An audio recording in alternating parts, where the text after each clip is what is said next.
এখন সৰু গাঁৱত ৰমেন নামৰ এজন দুখীয়া কৃষক বাস কৰিছিল। তেওঁৰ এটা সৰু ঘৰ আছিল, দুটামান গাই গৰু আছিল আৰু খেতিত কাম কৰি তেওঁ সংসাৰ চলাইছিল। ৰমেনৰ পত্নী মালতীয়ে সদায় কৈছিল, আমাৰ যদি অলপ বেছি টকা থাকিলেহেঁতেন তেন্তে কিমান ভাল হ'লহেঁতেন। এদিন ৰমেন বজাৰৰ পৰা ঘৰলৈ উভতি আহোঁতে পথৰ কাষত এটা আঘাতপ্ৰাপ্ত বগা হাঁহ দেখিলে। হাঁহটো বেয়াকৈ কঁপি আছিল। ৰমেনে হাঁহটো কোলে তুলি ঘৰলৈ আনিলে। মালতীয়ে ক'লে, ইয়াক বচাব লাগিব।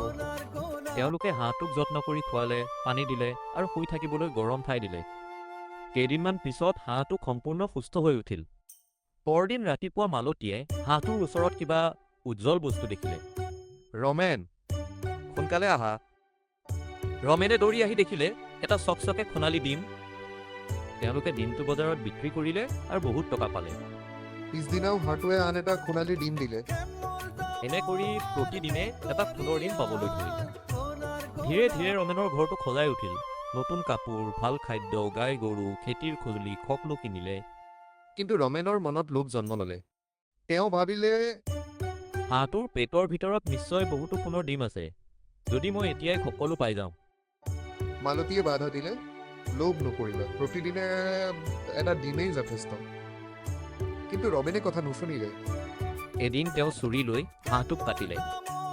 পেটৰ ভিতৰত কিছুমান সাধাৰণ অংগ ছাড়া একো নাছিল। না সোণৰ ডিম, না ধন, না যাদু, হাঁহটো মৰিল। সেইদিনৰ পৰা ৰমেন আৰু মালতীয়ে কেতিয়াও সোণৰ ডিম নাপায়। ধীৰে ধীৰে সকলো ধন শেষ হৈ গ'ল। ৰমেনে কান্দি ক'লে, মই নিজৰ লোভৰ বাবে সকলো হেৰুৱালোঁ। মালতীয়ে ক'লে, সন্তোষেই প্ৰকৃত ধন, শিক্ষা, লোভে পাপ, পাপে সৰ্বনাশ।